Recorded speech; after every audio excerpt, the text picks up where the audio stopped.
yo aprecio mucho la invitación de venir acá y compartir cosas de la arqueología que iluminan la Biblia, que nos ayudan a entender la Biblia mejor. Porque la Biblia, los eventos, las personas en la Biblia, hace miles de años, ¿verdad? El otro lado del mundo.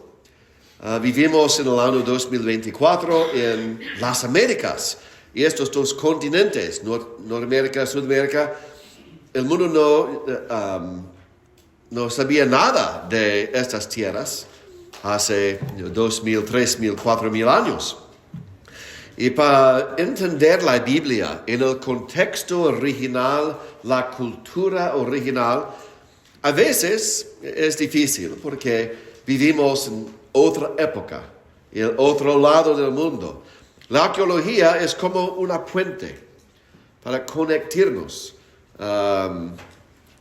en nuestro tiempo, nuestra época, nuestro lugar, a los tiempos bíblicos, las personas bíblicas, en las tierras bíblicas, para que entendamos mejor en el contexto original. Quiero comenzar esta tarde con la cuestión del éxodo de Egipto, los hebreos en Egipto, y sabemos la historia probablemente. Los hebreos eran esclavos en Egipto. Moisés vino y entre señales y poder, los hebreos salieron de Egipto, la Pascua, las plagas, el Mar Rojo dividido y todo. Y una pregunta que a veces oigo es, ¿hay evidencia en la arqueología para probar o confirmar el éxodo o los hebreos en Egipto? Y a veces posiblemente sabemos de algo, posiblemente, o algo en Facebook, o en un video, en el History Channel, o algo, menciona evidencias del éxodo de los hebreos, de Moisés. Y hay partes de carros militares bajo del Mar Rojo. No son bíblicos, no es nada bíblica. Vamos a mencionar en otro estudio esta semana. La respuesta en breve es que no todavía tenemos ninguna evidencia directa del éxodo. No hay ninguna evidencia todavía de los hebreos en Egipto ni de Moisés. No hay. Pero está bien. Porque ¿qué es la arqueología? La arqueología es buscando evidencia física del pasado. Y si estamos pensando en el éxodo, ¿qué cosa física podemos encontrar del éxodo? Y es difícil porque los hebreos vivían en tiendas hechas de piel, el cabello de animales y un material orgánico. Y no sobrevive los años en la naturaleza. Y ¿qué podemos encontrar? Los egipcios no van a mencionar nada. Un derroto grande de sus dioses, de su ejército. ¿Y qué faraón quiere preservar la memoria del éxodo? Sí, el Dios invisible de los esclavos derrotó el superpoder de Egipto. No quiero preservar este evento en mi historia, en los templos. Egipcio silente sobre el éxodo y no nos sorprende. Los faraones siempre querían preservar el éxito de sus campañas y su poder, sus victorias. Un faraón que parece débil, el próximo día probablemente será asesinado. No nos sorprende que no hay mención del éxodo en los archivos de Egipto. Pero la arqueología en Egipto provee evidencia de conexiones con los hebreos de otras maneras. Y la influencia es poderosa. Y vamos a explorar una de esas cosas.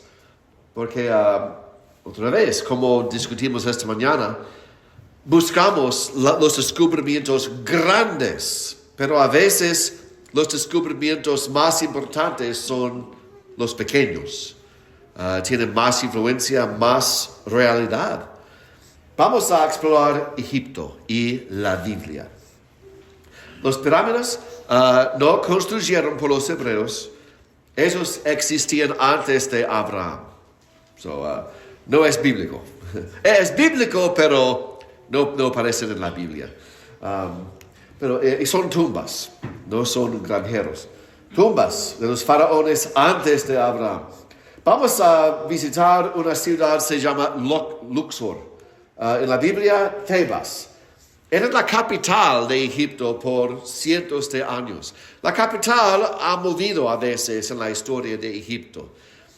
Unos 500 años en esta ciudad y 1000 años en otra ciudad. Por cientos de años la capital quedaba en la ciudad de Tebas, hoy en día Luxor. Y es posible visitar el templo de Luxor hoy.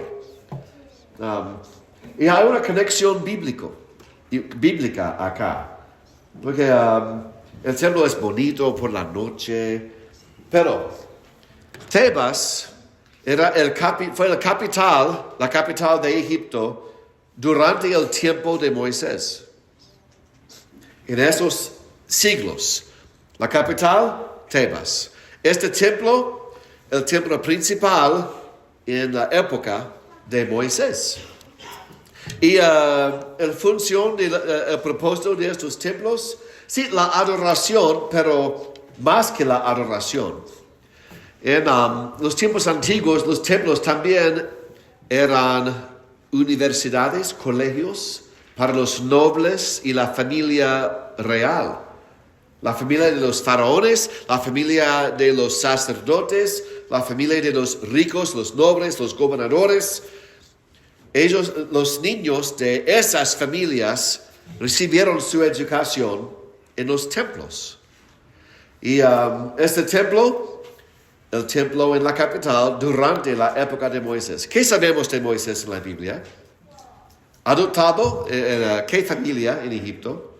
La familia real, ¿verdad? Sabemos la historia del bebé Moisés en la canasta, en el lado del río, y la hija de Faraón, una princesa, descubre la canasta con Moisés, y él parte de la familia de ella, adoptado en la familia del Faraón.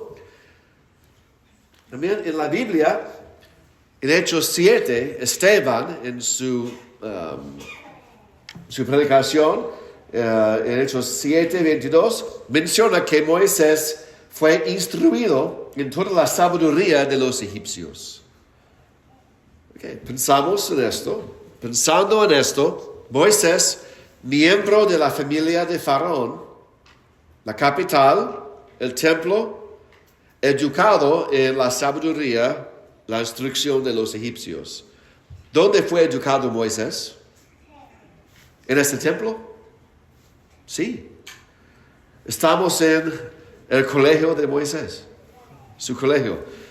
Él conoció estas columnas. Él estaba en este tiempo estuvo en este tiempo por muchas horas sobre los años de su juventud. Y por eso entendemos que cuando visitamos acá, estamos en un lugar conocido por Moisés. Estamos caminando en las pisadas de Moisés. Esto es bueno. Es chévere. Sí. Estar acá es una experiencia muy buena. Y en enero, ¿quiénes son estas personas? Una pareja disfrutando el colegio de Moisés. Sí. Como nosotros podemos, cuando viajamos a Egipto, podemos seguir en las pisadas de Moisés. Pero hay más, porque esto es la arqueología, pero hay más conexiones a los hebreos, a los israelitas. Y quiero discutir este artefacto.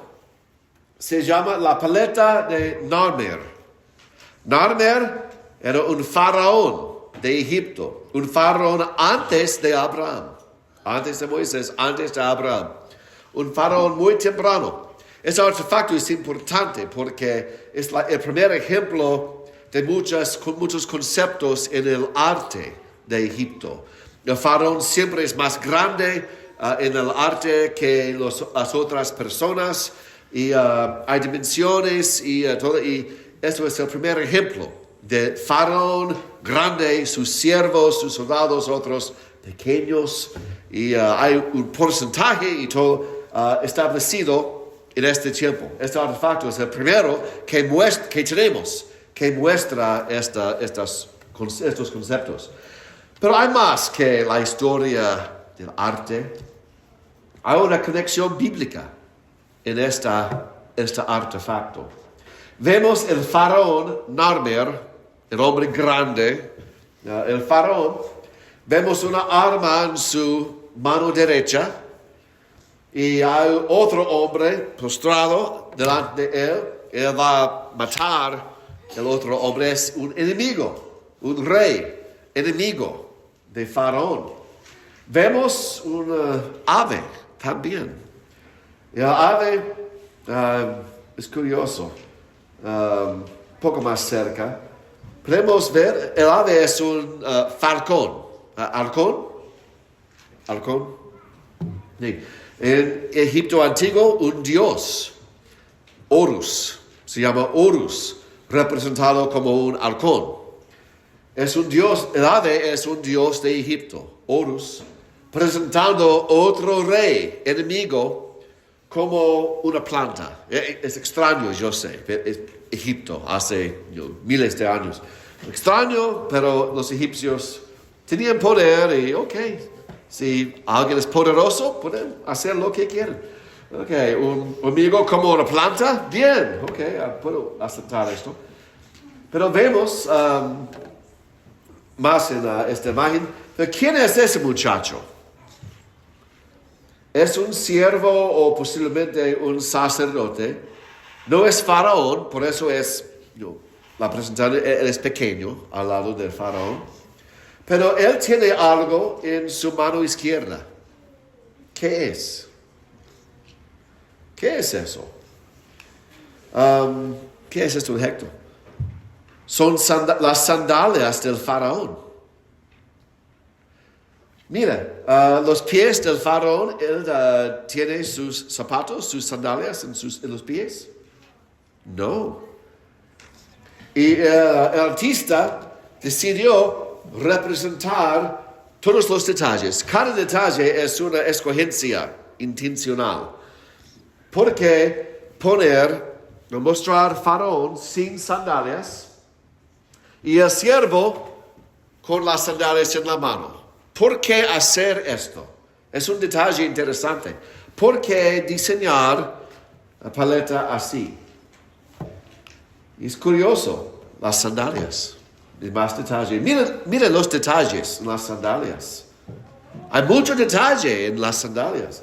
¿Por qué diseñar en piedra así? Y la piedra no es grande, es más o menos así, la piedra entera. Las sandalias son así, el tamaño, pero mucho detalle. ¿Por qué? A ellos fue importante. ¿Cómo? ¿Por qué? Miramos otra vez, vemos los pies sin sandalias. ¿Y por qué? Encontramos unas cosas. Esta imagen, la paleta de Narmer, muestra Horus, el dios halcón de Egipto, y un rey enemigo con un gancho a través de su nariz. Mira, acá. Voy a cambiar la imagen para ver un poco mejor. Mira.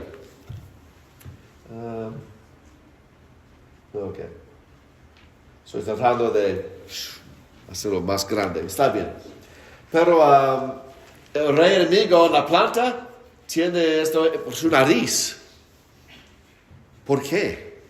Es un símbolo de la debilidad de los enemigos, el poder de Egipto, el poder de los dioses de Egipto. Sí. Pero una conexión bíblica? Sí. Faraón está descalzo, sin sus sandalias. Un siervo o un sacerdote tiene las sandalias en la mano. Pero hay un concepto en Egipto. Siempre, cuando vemos los faraones en presencia de un dios, casi siempre no llevan sus sandalias. Casi siempre. La única excepción es durante la guerra. Si es un tiempo de guerra, los faraones tienen sus sandalias en los pies en la presencia de un dios. Pero si no es la guerra, siempre sin las sandalias. Es un concepto de respeto, probablemente, pero es un concepto en Egipto antiguo. Bien, hay una conexión. Ese día vemos otro faraón, mira sus pies. Él tiene sus sandalias, pero él no está en presencia de un dios. Si no hay un dios de Egipto, las sandalias son buenas. Tengo sandalias. Pero ¿no se acuerda de algo en la Biblia acerca de las sandalias en la presencia de Dios? Sí. Si recuerdan algo, bien. Si no, vamos a leer unos versículos en el libro de Éxodo. Moisés, la primera vez cuando él habló con Dios, o Dios habló con él, en los capítulo 3, los versículos 4 y 5. Dios lo llamó de medio de la zarza Moisés. La primera cosa, ¿qué dice Dios primero? No te acerques aquí, quítate las sandalias de los pies, porque el lugar donde estás parado es tierra santa. La primera frase, hablando a Moisés, quita las sandalias. ¿Ok? ¿Por qué? Es extraño porque esta conversación Dios le dice a Moisés, va a ir a Egipto y hablar con Faraón, la libertad de los hebreos, etcétera, etcétera. ¿Por qué mencionar esto primero? ¿Dónde estaba Moisés? Era cerca del monte Sinaí, pero no sabemos el lugar. Normalmente, después del Éxodo, cuando los israelitas construyeron el tabernáculo era tierra santa. El lugar santo en el tabernáculo adentro y también el lugar santísimo adentro del tabernáculo. Pero el tabernáculo es una tienda y cambia lugares. Y cuando los israelitas están acá, la tierra santa está acá. Pero cuando ellos se mueven a otro lugar, la tierra santa ahora está allá. El tabernáculo y marcando la tierra santa, otro lugar. La tierra santa cambia lugares. No sabemos dónde estaba Moisés en esta conversación. Y ¿por qué mencionar, quítate las sandalias? ¿Por qué decir esto? Moisés, hay otra historia también. Algo similar. Josué, después de Moisés. Antes de la batalla de Jericó, Josué está en el campo pensando y el comandante del ejército del Señor parece. Y la primera frase a Josué, quítate las sandalias de sus pies, el lugar donde estás es santo. ¿Qué lugar? Un lugar cerca de Jericó, en el campo. No sabemos el lugar. Pero es un lugar diferente. ¿Por qué mencionar a estos dos hombres en la primera frase, quítate las sandalias, estás en tierra santa? ¿Por qué decir esto primero a Moisés y también a Josué? Porque no encontramos este concepto en el resto de la Biblia. Solamente Moisés y Josué. Dios no dijo esta frase a ninguna persona después de Josué. ¿Por qué? Pensando, posiblemente tenemos una respuesta. ¿De dónde son Moisés y Josué? Fueron criados, ¿dónde? En Egipto, ¿verdad? En Egipto. Y ellos, criados en Egipto, sabían de la cultura de Egipto. O sea, la presencia de un Dios, sin sandalias. Cuando Dios habló con Moisés, Moisés no sabía todavía quién era. ¿Qué es esta salsa? Y una voz, viendo, quítate las sandalias. Josué, en el campo, ve a un hombre con espada. ¿Quién es? ¿Amigo o enemigo? La primera frase, quítate las sandalias. ¿Qué propósito tiene esta frase? Los dos hombres, siendo de Egipto, entendían inmediatamente, estoy en la presencia del divino, de Dios. Sin explicar, sin usar otras palabras. ¿Creen ustedes que Moisés y Josué entendían después de la primera frase con quién estaban hablando? Con Dios. Dios, sabiendo ellos y la cultura de Egipto, usó la cultura de Egipto para explicar quién es. El Dios de Israel. ¿Cómo sabemos? Quítate las sandalias. Oh, Egipto. Un Dios. El Dios. Yo creo que Dios hizo esto solamente con ellos porque ellos eran de Egipto. Las generaciones después no vinieron de Egipto, no entendían este concepto en el mismo lugar. Dios no usa esta frase después.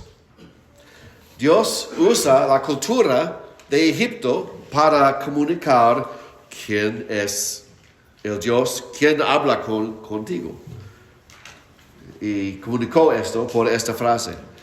Y es un patrón en la Biblia. Dios muchas veces usa lo que la humanidad, nosotros, un pueblo, todavía entiende para enseñar de su voluntad. Hay más ejemplos de esto. Mira, otro ejemplo.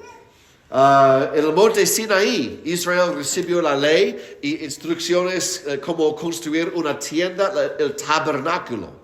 Y cosas adentro del tabernáculo. Una cosa famosa, descubierta por Indiana Jones, es el arca del pacto.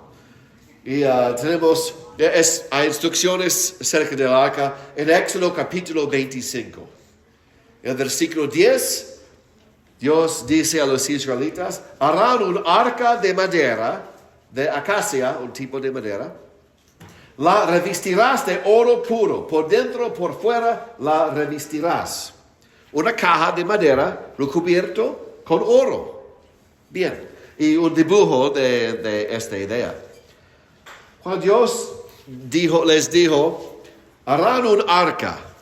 ¿Cómo respondieron los israelitas? ¿Un arca? ¿Qué es eso?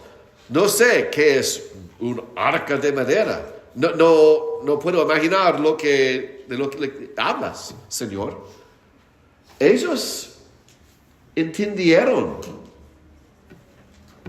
sus instrucciones. ¿Cómo? Harán un arca. Un arca. Ningún problema. Yo sé qué es un arca. ¿Cómo? Porque el concepto de un arca, como el arca del pacto, viene de Egipto. Hace 100 años, cuando arqueólogos descubrieron la tumba de Tutankamón, el rey Tutankamón, una tumba con todos los tesoros adentro. Una cosa descubierta en la tumba de Tutankamón es esta cosa. ¿Qué es? Es una caja de madera. Mira el detalle. Esta caja tiene más que 3,500 años. Pero parece como fue hecho ayer. Es el beneficio de estar en el desierto por toda su existencia. ¿Qué es? Es una caja más o menos del mismo tamaño del arca del pacto en la Biblia. Y el diseño es muy similar. Es un arca. En Egipto antiguo, el arca era asociado con los dioses de Egipto. Los dioses que tenían templos. Cada templo en Egipto tenía un lugar santísimo con un arca en el lugar santísimo. El concepto de un lugar santísimo con un arca, de un tipo de arca asociado con el Dios, es un concepto directamente de Egipto. Dios no describió algo nuevo en Éxodo. Él tomó los conceptos de los egipcios que los israelitas entendían y redefinió esos conceptos para hablar y mostrar la voluntad de Dios. Los israelitas sabían lo que es un arca. Hay otra foto. Mire el detalle. Hay jeroglíficos en esta arca de la tumba de King Tutankamón. Jeroglíficos de oro.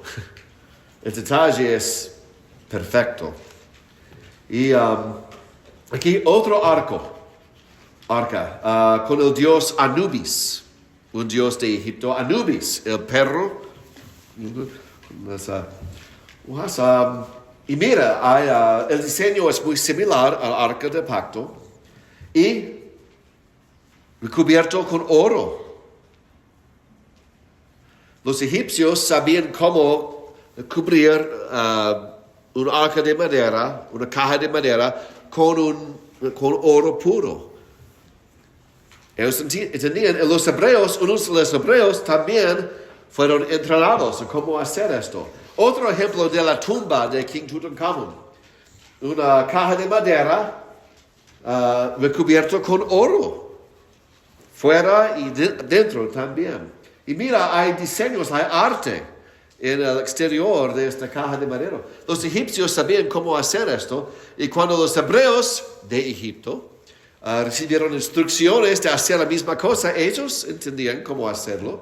Ellos eran de Egipto. Y unos en su esclavitud servían en estas cosas, probablemente. El entrenamiento de los egipcios entre los hebreos. Ellos pudieron crear estos objetos para la adoración de Dios, el Dios invisible. Es curioso porque las instrucciones en Éxodo, un arca del pacto, un lugar santísimo, el arca de madera cubierto en oro, todo esto es la influencia de Egipto. Evidencia que los hebreos eran de Egipto. No necesitamos una inscripción que los hebreos estaban acá en Egipto o un éxodo. No necesitamos esto para recibir evidencia de Israel en Egipto. La ley de Moisés tiene la evidencia de la influencia de los orígenes en Egipto en la ley de Moisés, en el libro de Éxodo, en Levítico y Números. Y vemos la evidencia acá, cosas similares a lo que Israel hizo. Mira el detalle. Es de madera recubierto con oro, revestido con oro puro. Es la misma tecnología, mismo estilo que las cosas en el tabernáculo. La influencia de Egipto, el origen en Egipto, en la ley de Moisés. Y cuando encontramos objetos cerca del tiempo de Moisés, King Tutankamón, 2 generaciones después de Moisés, muy cerca en la historia al Éxodo, y vemos los mismos tesoros, tipos de tesoros, mismo estilo, la misma tecnología. Es evidencia que la Biblia recuerda esas cosas y describen cosas que existían en Egipto durante la esclavitud de los hebreos. Bien, vamos a otro templo, Karnak. Visitamos Karnak esta mañana por 2 minutos o más o menos. El templo de Karnak es muy grande y casi todos los faraones construyeron una nueva parte a este templo durante su reinado. El templo de Karnak fue construido sobre miles de años y cada rey construyó un pared o un columno o 2 o 3 columnos o animales o imágenes. Y en cada faraón tenemos una expansión de este templo. Todos los faraones vinieron acá para ser coronados como faraones.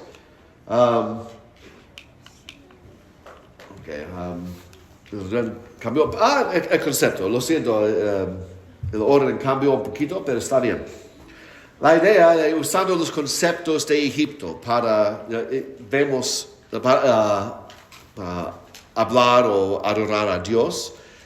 El concepto del arca, el arca de Dios, la idea viene de Egipto. Dios usó esta idea porque los hebreos entendían esta idea. Y también las sandalias en presencia del divino, de Dios, Dios usó este concepto porque los hebreos, Moisés, Josué entendían este concepto y Dios lo usó para introducir su presencia a estos hombres. La crucifixión, ¿quién creó la idea de crucifixión? Los romanos, antes de ellos los asirios. Pero Dios tomó la cruz y redefinió la cruz como símbolo de esperanza. Sí. Y también la práctica de la circuncisión. En la Biblia, esa práctica comienza con Abraham. Cuando Dios habló con Abraham en Génesis 15, Él dice, Abraham, la circuncisión para ti y tus descendientes para siempre. Okay. Circuncisión, y Abraham no contestó, no entiendo, ¿qué es la circuncisión? Él entendía el concepto, porque los egipcios practicaron la circuncisión entre unos de sus sacerdotes, antes de Abraham. Dios tomó la circuncisión de Egipto y redefinió la circuncisión como símbolo de su pueblo, los descendientes de Abraham.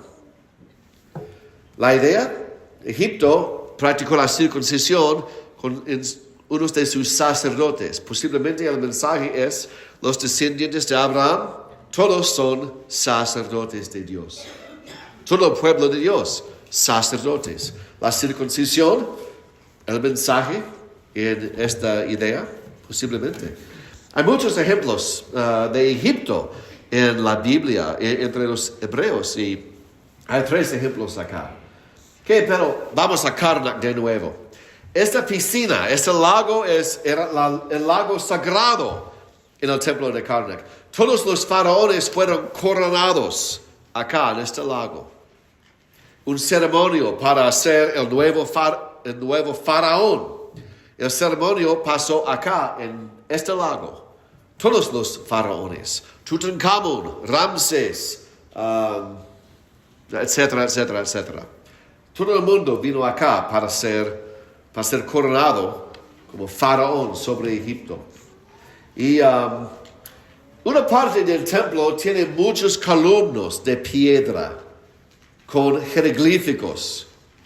Y hace 3,000 años, más o menos, los columnos tenían fueron pintadas, muchos colores. En unos lugares podemos ver los colores todavía, no en esta foto. Pero cuando caminamos en esta parte del templo, es como un bosque de columnas de piedra. Arquitectura de los faraones, arquitectura real de Egipto. Y es impresionante, sí. Pero estos columnos también revelan algo en la Biblia. ¿Quién construyó el templo de Dios en Jerusalén? El hijo de David, Salomón, ¿verdad? En 1 de Reyes 7, después de construir el templo de Dios en Jerusalén, la Biblia describe otros proyectos de Salomón. Versículo 1. Salomón edificó su propia casa, un palacio. En 13 años la terminó toda. 7 años en el templo, 13 años en su nuevo palacio. Okay. Muy bien, pero él construyó más. Miren, también Salomón edificó la casa del bosque del Líbano, okay, que tenía 100 codos de largo, 50 codos de ancho, 30 codos de alto, sobre 4 hileras de columnas de cedro, con vigas de cedro sobre las columnas. Estaba cubierta de cedro, como las cámaras laterales que estaban sobre las 45 columnas, 15 en cada hilera. Ok, detalles. ¿Qué tipo de estructura es esto? Columnas de madera de cedro, del Líbano. La idea es, al lado del palacio, los visitantes que vienen al trono de Salomón entran por la casa del bosque del Líbano. ¿Qué es? Es un bosque de columnas de cedro. ¿Por qué diseñar algo así? Ese dibujo muestra lo que probablemente es el plan más o menos. La casa del bosque del Líbano.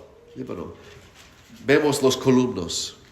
Los visitantes caminaron por un bosque de cedro, la aroma del cedro, donde recibió Salomón la idea. Es una versión del templo de Karnak, en Egipto. En Egipto, columnas de piedra, muy grandes. Salomón no tenía el mismo campo en Jerusalén. Jerusalén tiene menos espacio. Pero ¿qué hizo Salomón? Él copió la arquitectura de los faraones. ¿Por qué? Porque los faraones son reyes muy poderosos, grandes, ricos, y muestran su poder con arquitectura como esto. Y Salomón copió el concepto en cedro. La influencia de Egipto.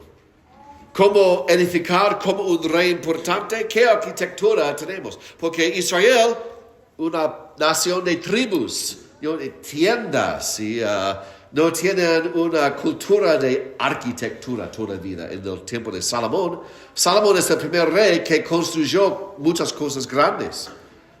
Él copió las ideas de Faraón, los faraones en Egipto, y puso el concepto en Jerusalén para impresionar a todo el mundo. Cuando un visitante camina y entra en la casa de Salomón, el palacio, él pasa por los columnas en la casa del bosque del Líbano. Y vemos el concepto directamente de Egipto, la influencia de Egipto en la Biblia, entre los judíos, los israelitas. Y vimos esta mañana. En Karnak, una pared hecho de faraón Sisac. En el tiempo del hijo de Salomón, Roboam, el 5º año, Sisac, faraón de Egipto, faraón coronado en el lago sagrado en Karnak. Los columnos vino a Jerusalén, a los columnos de Salomón, y tomó el oro. Y esos hombres representan ciudades. Aquí es la pared de Sisac. Ruinas de la pared, ¿verdad? Pero vemos, cada hombre es una ciudad capturada por Sisac en su invasión de Judá. Y también esta inscripción menciona que su invasión fue a otros lugares en Canaán también. Israel, las naciones al otro lado del río Jordán. Y los escudos no son escudos, representan las murallas de ciudades con los torres. La representación de Jerusalén queda en una parte dañada, pero discutimos esto esta mañana. Pero Egipto, las influencias de Egipto. Es posible hablar mucho más, pero el punto es esto. La arqueología de Egipto muestra conexiones entre los hebreos y egipcios y revela los orígenes en Egipto del pueblo de Dios. La Biblia dice que Jacob y sus 12 hijos fueron a Egipto, sus descendientes crecieron en una nación grande y fueron en poder durante el Éxodo. Y fueron al desierto. ¿Y qué entiende una nación de esclavos de Egipto? Ellos entienden Egipto. La arquitectura, la religión, la cultura. Dios tomó las ideas de Egipto y redefinió esas cosas para su pueblo Israel. Y es lo que Jesús hizo también. Jesús pudo hablar con un pescador, un pobre, un ciego, una mujer, un hombre de negocio, un sacerdote con su doctorado en la ley. Él pudo hablar con cualquier persona en el nivel donde la persona estaba. Un doctorado de la ley, Jesús pudo hablar en este nivel y discutir el reino de Dios. Alguien sin educación, un pescador, alguien acá, Jesús pudo hablar con esa persona. Dios en la Biblia siempre va a la persona y habla con la persona con entendimiento y como nosotros también. No somos demasiado ricos, demasiado pobres, demasiado pecadorosos. Dios puede hablar con nosotros también, en cualquier lugar donde estamos. Y las influencias de Egipto, una nación de esclavitud, de paganismo, de maldad, Israel solamente entendía esto. Dios habló con su pueblo donde estaban en este momento y tomó lo que sabían para enseñarlos acerca de sus caminos. Y es esperanza para nosotros. ¿Dónde estoy hoy, esta tarde? ¿Estoy acá espiritualmente? ¿Estoy acá? ¿Estoy allí? ¿Estoy cerca de Dios? ¿Estoy lejos de Dios? En cualquier lugar nos encontramos. Encontramos a nosotros mismos. Dios puede hablar con nosotros, venir a nosotros y revelar su palabra a nosotros en la Biblia. Y en cualquier lugar estamos, podemos venir a Dios. Y siempre ha sido así. Si quisiera venir a Dios esta tarde, viendo su poder, viendo su sabiduría, viendo su amor a su pueblo, hacia su pueblo, los esclavos en Egipto, los pescadores en Galilea, nosotros hoy día, ven al Señor mientras estamos de pie para el himno.